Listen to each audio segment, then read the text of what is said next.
Bonjour à tous. Plus de 300 animaux abattus dans le Jura, près de 2600 au total en France cet été. C'est l'alerte des syndicalistes de la Confédération paysanne qui appellent à un rassemblement demain matin à 10h devant la préfecture du Jura à Lons-le-Saunier.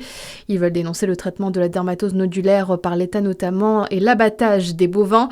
Le Jura aussi, foyer touché par cette maladie infectieuse virale, ont été découverts.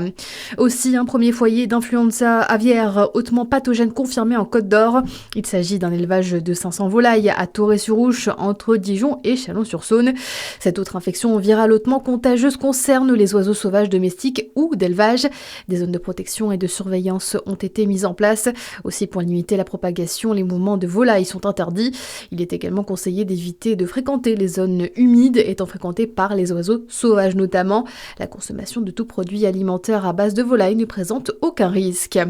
Une dizaine de taxis se sont rassemblés tôt ce matin dans la zone commerciale Californie à Saint-Rémy en Saône-et-Loire.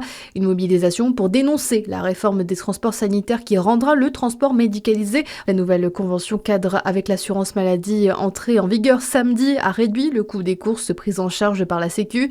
Un coup dur pour les chauffeurs, comme l'explique Bernard Crébassa, président de la Confédération nationale des artisans du taxi. Je pense que tout le monde a pris ces mesures comme un grand coup de massue et aujourd'hui tout le monde va essayer de compter ses sous, voir comment il va pouvoir s'en sortir et dans combien de temps il sera obligé d'arrêter. Un chauffeur de taxi indépendant en milieu rural, c'est 90% de nos entreprises. Ça sera son cœur de métier. C'est un chauffeur de taxi qui amènera tous les clients de son village dans les différents centres de soins ou les médecins et ça sera sa principale activité. Ils sont en train de réfléchir à vendre ou à arrêter complètement parce qu'ils savent pas du tout comment ils vont pouvoir s'en sortir.